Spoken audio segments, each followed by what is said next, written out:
Coming to you from the Deep South, this is the Blue Collar Leadership Podcast.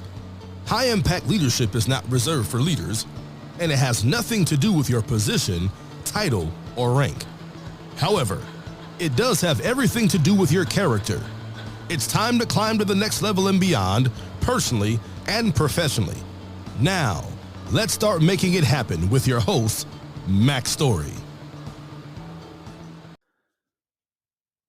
Hello, and thanks for listening to the Blue Collar Leadership Podcast today.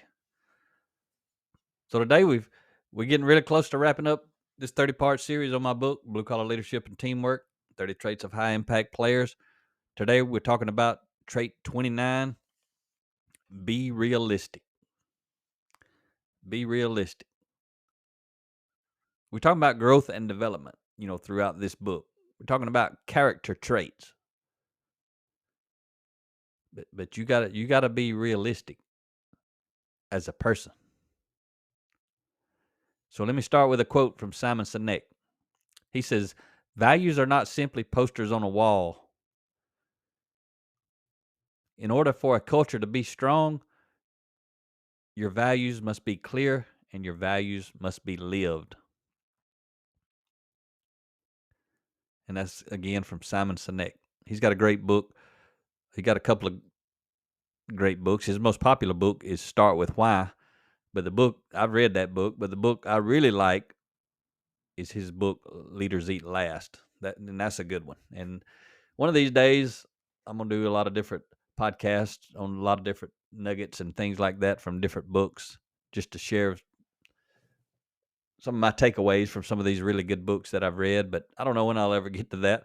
I mix them in every now and then. I've already done, some pieces here and there. But I got so many books of my own and Ria's books, and I like doing these series so people who actually read our books can come get a little extra insight, or people who don't read our books, I can take that content and repurpose it and share additional stories and different viewpoints and put it into the podcast. We travel a lot, so it makes it easier to do that. So anyway, when I'm talking about be realistic as a high impact team player, that's one of the traits. So what you got to know is influence is available to anyone who has the courage and determination to claim it. Remember, everything I'm teaching ever talking about, whether I'm writing it, whether I'm speaking it, it's about helping you grow and develop your influence. Because the more influence you have, the more options you're going to have, the better your life's going to be. But you got to have the courage to show up, the determination to show up and claim it. You got to claim that influence. So a major difference between high impact players and low impact players is the way they think. It's the way they think. And you see, what determines how you think is what you value. If I value helping people with money, I'm going to think about helping people with money. If I value helping people with my time, I'm going to think about ways that I can help people with my time. If I value helping people learn how to grow and develop their influence, I'm going to think about ways that I can grow and develop my influence so that I can teach that to other people so they can grow and develop their influence. See what I'm talking about? Your values determine what you think. So let's think about this trait. Let's do the little exercise I always do. You get to pick one of two people to be on your team. One person is realistic in all that they do. The other person, unrealistic. So one person is going to have realistic expectations based on truth and fact. The other person is going to have unrealistic expectations based on all kind of things that may not be the truth and may not be the fact. Which person you want the boss to pick to be on your team? If that's all you know, those two traits. One person's realistic, one person's unrealistic. Obviously, we want to work with people who can be realistic. Easy to look out the window and see that, as I always tell you. And then I invite you to do the hard part. Look in the mirror. Which one are you? Get rid of that blind spot. Don't look in the mirror that's glued to the blind spot, which prevents you from having to look around the blind spot. Take that mirror off. Move your head over to the side and look around the blind spot at the realistic mirror, if you want to be realistic. Look at who you really are. Don't look at who you think you are, who you want people to think you are, because that's being unrealistic. Get the real mirror out. Look at who you are. And as you grow and develop yourself, your awareness increases, your mirror is going to get clearer and clearer. People who are not growing and developing themselves, the mirror they're looking at, it's got a lot of fog on it. But as I started out saying a minute ago, a lot of people, they got a second mirror taped to their blind spot. So when they look outward, they see the mirror. So they don't ever see the blind spot that's behind the mirror, that's covering up the real mirror. Until you get to that real mirror, life may be really hard on you. And the only way you're going to get to it is you got to grow and develop yourself. You got to value that. If you want to be realistic in life, you got to value growth and development, because that's going to raise your level of awareness so that you can see the true reality of what's going on, what drives human behavior, what allows you to build relationships with your team members, strong relationships with your team members, your family, your coworkers, your boss, people in general. If you're struggling to build relationships with high impact, high character people, and again, you may not even know what that means if you're looking at the mirror that's taped to your blind spot, because you don't see reality. You see what you perceive to be reality, which in truth, you always hear it. Perception is reality. It is. Whatever you perceive reality to be, that's what it is. But there are people at a higher level of awareness who understand reality at a higher level. You don't know it. It's one of them things, you don't know what you don't know. So how you think is determined by what you value. Teammates with shared values will always respect you. You're going to have right now, I can tell you, whoever you work with, you're closest to the people who have your shared values. Whether they're good values or bad values, whatever they are, that's what's causing you to be attracted to those teammates and not others. That's why leaders of organizations, they've got to go teach this stuff. They got to teach these values. They got to teach these principles. They got to intentionally teach and then invite and encourage people to align behind those values and get rid of the folks who don't want to. Not because they're bad people. They're just not part of the team I'm trying to build. Could you imagine building a football team and you expect the team to go toward, to go forward, to go toward the other team, to go toward the other team's end zone so that you could score? But if you got teammates that say, well, I don't want to run that way, coach, I want to run the other way. Well, guess what? If you want to win some games, you better get that person off your team. Not because they're a bad person, but they want to run in the wrong direction. Now, if you don't know which direction you're going, which is most companies, most leaders, you can run any direction you want. Usually you got chaos when you're in that environment. But a leader knows who they are, what they are about. They're gonna get a team that wants to run in the same direction. So that leader's got to be he's got to be realistic. Again, the formal leader is a team member too. So don't think when I'm talking about the leader, I'm not talking about teamwork. It's all the same.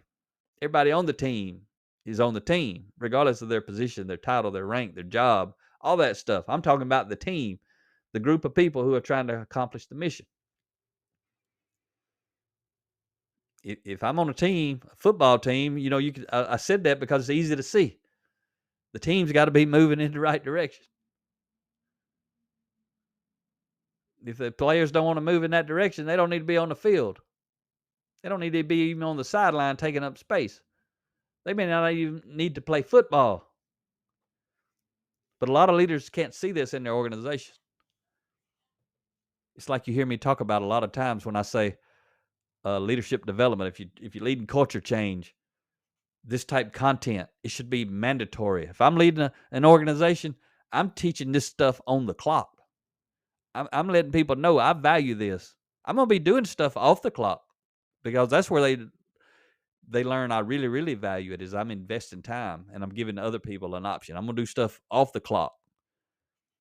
But part of me being realistic, aligning my organization around a set of values, it's going to be on the clock. We're going to be doing book studies. We're going to be doing teaching, training sessions. There's going to be all kind of stuff going on the clock. Because I'm being realistic. If I don't teach these values, how can I expect people to align with these values? Some people will because they already have shared values, but what about all the other ones? What if I get players on the team, but I don't teach them which direction we're supposed to go when we kick off the ball? I don't teach them which direction we're supposed to go when we're on offense. It sounds simple because you know all that stuff. If you watch football, you know anything about football, you think, well, that's all common sense. It ain't common sense to somebody who's never heard of football or played football. And that's the way high impact leadership is. A lot of organizations, they ain't ever done it. A lot of people, they ain't ever learned it. They ain't ever been exposed to it. And I can't imagine there's leaders out there, to use the football analogy again. I meet leaders all across the country that say, using the football analogy, they basically tell me I don't want to teach everybody which direction to run. I just want to let them run whichever direction they want to run. Doesn't make sense to me because I have a higher level of awareness, but it makes perfect sense to them because they don't. So you got to be realistic. So again, teammates with shared values will always respect you. You don't have to do any growth and development training. If you got shared values, it happens naturally. But if you want to get the most team members on a team, you got to lead the charge. But teammates who don't share your values may respect your position on the team, but they won't respect you as a person. So there's a lot of that stuff going on where organizations don't make it mandatory. Like Chick-fil-A they were a client of ours for 3 years, and they're a great example that a lot of people are familiar with of how their organization works. The quality of their food, the cleanliness of the organization, the friendliness of the staff, the people, the speediness that you get your order and you get through the drive-through and, all that kind of stuff. But Chick-fil-A wouldn't be that way if growth and development of everyone at every level was not mandatory. If they just said, hey, we're just going to hire people from the outside who've never been a part of this and just let them be however they want to be. And on the inside, we're just going to be however we want to be. And there's never going to be a formal development program. You know what Chick-fil-A would be like? Like all the other fast food organizations who are trying to compete with their culture. That's what it would be like. They'd be saying, hey, come play on the team. You get the ball. I don't care which way you run. You just run wherever you want to go, whatever makes you feel good and comfortable. As long as you're nice to everybody else, don't cause any problems, you can run any direction you want to run. Not on Mac Story's team. We're trying to win. I'm realistic. If you run the wrong way, we're going to lose. That's being realistic. But somewhere, somebody, the leader's got to cast a vision, give a direction, got to line people to move in that direction. You can piddle around with it if you want to, or you can get tremendously serious about it if you want to. Which team you think's going to win? The one playing around with it are the one that's focused on it, being realistic about what it takes to win. And as a person, what I'm talking about, again, relative to this episode, your values are the root cause of your circumstances. You got to be realistic and understand that right there. Your values are the root cause of your circumstances. If you're in a bad relationship at home, it's because of your values. You may say, well, no, it's this other person. You don't know them. I know you're with them. Your values causing you to be with them for some reason. It doesn't mean you have to be without them. But it means your values, and most likely the other person's values, have to change. Are y'all growing and developing as a couple at home? Are you taking this stuff that you may be learning for work home? Ultimately, you may not need to be with that person. Maybe the wrong person. You may outgrow those people. I don't know what you need to do. I'm just talking about your circumstances. You may be in love with the person you're at home with, but you always broke. See how you can change the context just by changing the way you're seeing it, the way you think. Talked about that earlier. You don't have to be broke. You choose to be broke because of your values. You may be frustrated because of all kind of things at home, all kind of things at work. You may be frustrated because you can't get promoted. They don't promote anybody around here. I hear people say that. It's the most ridiculous thing I ever hear in that moment.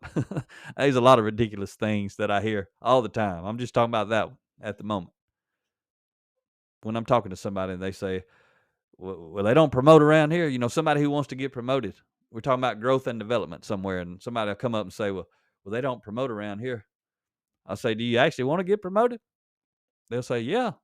I'll say, but they don't want to promote around here. They don't promote from within. They hire from the outside. Yeah, all the time. Guess what I ask them? Why are you working here? Why are you working somewhere? If you won't get promoted and they don't promote at that organization, why are you working there? Something to do with your values. I don't know what that is, but you got to figure it out. Some people don't like change. They value consistency. So they're miserable because they don't want to change. There's lots of people in personal relationships like that. Whether they're married or whether they're not married, they're in relationships. It could just be a friendship. Some people remain friends for some reason with people they don't really like. Some people remain on teams at work with people they don't really like. Some people work with a boss they don't really like. Why? There's some value somewhere causing you to do that. I'm not saying it's wrong. I'm saying you need to think about it and figure out if you're unhappy, what values do you have that need to change? Till you change them, nothing gonna change. Because I'm gonna say it one more time. Your values are the root cause of your circumstances. When it comes to values, most organizations that are trying to, go through culture change, most people, you go in a company that's going through culture change or trying to, if they're not serious about it, you can go around and talk to the different people that work there and ask them about what are your values, what's that mean? I could read the statement I made a minute ago. I could have it on a notepad and I could walk up and say, your values are the root cause of your circumstances. What's that mean to you? A lot of times people couldn't even figure out wouldn't even be able to figure out how to answer that question. That's how far back their level of awareness is. It's way, way back. It's back in the shadows. They don't even understand what that really means. Some people, though, could talk to you for hours about it. But if you went into an organization that's serious about culture change, they're going to be teaching all this stuff to everybody. People are going to be talking about it all the time. It's going to be part of the culture. Not just a few people who want to change their life. The culture, the organization, the collective character of everyone within the organization.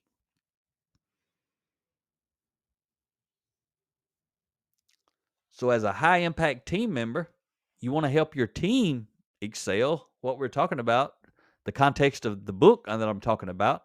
And again, you go read the book, you'll get purely that context. In my podcast, I talk about it in all kind of contexts because I'm not just talking purely about the book. I've told you that. Got to go read the book if you want purely that context relative to teamwork. But I touch on it on all these episodes because I want you to know there's all types of context for the same principle. This is what I want you to know right here. Your future begins with your values, which fuel your thoughts, which produce your feelings, which influence your choices, which could also be called actions, which lead to your results, which determine your circumstances. So I'm going to talk about that a little bit, but you can go back and rewind it and listen to it a few times. If you're taking notes, go slow and write it down so you can see it. It's one of those things that a lot of people, maybe people like me, I need to see that written down. I can hear it and it sounds good, but I need to see it written down. So I'm going to zip through it one more time. Your future begins with your values, which fuel your thoughts, which produce your feelings, which influence your choices, which lead to your results, which determine your circumstances. If you got that written down where you can see it all and you can go backwards and forwards and you can think it through, you can easily validate, if you're being realistic, you can easily validate. You start at the end and go back, and you can see how your circumstances can be traced all the way back to your values. Your team's circumstances can be traced all the way back to the collective values of those on the team, which is also what we call character of the individuals, which we would call, in that case, the culture of the team. If you're looking at the entire organization and considering the entire organization as one big team, then it's the culture of the organization is based on the collective values of all the people within the organization. You want to transform the culture, you got to start transforming or changing the values of the people within the organization. And you can't just do that. You can't change somebody's values. You can only invite people to change their values. Or you can hire people who have higher values. But if you're a leader with lower values and you hire somebody with higher values than you, they're not going to stick around. The top leader's got to lead the way. The top leader, again, is a team member of the, relative to organizational team. Top leader may not be the CEO may not be out on your team in the department. That's a different level of a team. These are principles. They apply to all the different levels. But the supervisor or the team leader of the departmental team, they're still on the team.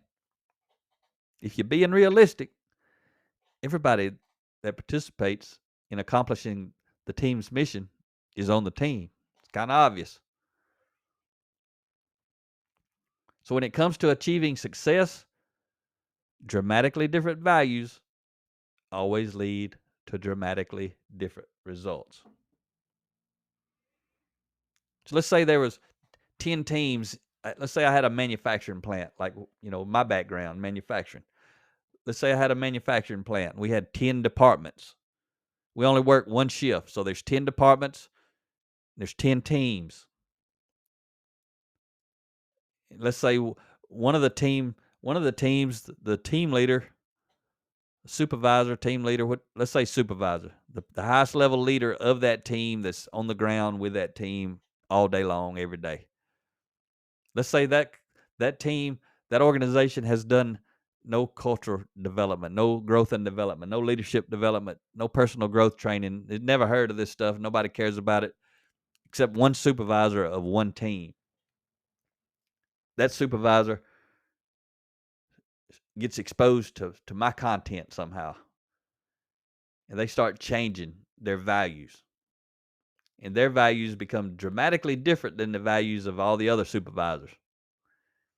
And some of those values is they start implementing growth and development training with their team. However they can, wherever they can, whenever they can. It could be a little mandatory thing at startup every day. It could be volunteer thing that the supervisor does a Zoom call or just a phone call, or if they close enough and small enough in the community, they could meet up somewhere in a park on a Saturday morning or a Sunday afternoon. But it's something that's volunteer that leader is leading anybody on the team who wants to go through.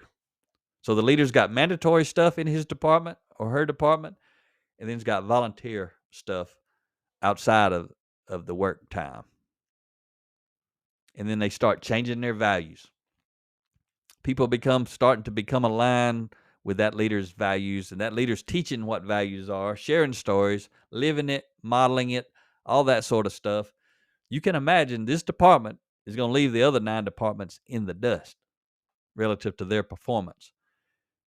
There may be some turnover at the beginning as this supervisor weeds out the people who don't want to change, who don't want to improve. Because it didn't matter before. They could run any direction they want. Remember the football analogy. Those players could come in and run any direction they want on the field. And it caused a lot of frustration. But now the leader, they got their team mission, the production, they got to do. The team probably is running that way anyway because that's what their job is. But now a higher level leader is leading. Same supervisor, they just changed their values. And now they're saying part of accomplishing the mission is to develop your character, not just to get the job done. So before you could come in and your character could be pretty much anything as long as you get the job done. But now a high impact leader has stepped up to the plate, changed their values, changed the way they think. Now they're saying you got to do more than just do the job. You got to be focused on growth in the area of character. That's the direction we're going, in a personal direction. You got to be running that way. You got to be running toward character development, personal growth. You can't just you can't run away from that anymore. So people who don't want to do that, even though they may do a good job, they're not going to be on the team in the future. So initially there may be some turnover. But then this leader is going to have a phenomenal team. They're going to be a bright light within that organization. Everyone else is going to see this team don't have a lot of turnover. They get dramatically different results from the rest of us. And then some leader somewhere is going to be asking, why y'all getting such different results? Because that leader has different values. That leader thinks differently. That leader's team has different values. That leader's team thinks differently. Dramatically different values always lead to dramatically different results. That's why I always tell leaders I would make all this stuff mandatory and I would do some volunteer. All this, when I say stuff, I'm talking about training and development. That's because I value it at a higher level. But I promise you, because I value it at that level, I would get dramatically different results than people who don't share my values, which are high-level values. Your ability to influence others to embrace your values will be based on your ability to adopt and model those values. A lot of leaders want everybody to do this stuff I'm talking about, but they don't actually live it themselves. They may think they do, but remember, which mirror are they looking at? The one that's taped to the blind spot or the one that's on the other side, on the back side of the blind spot?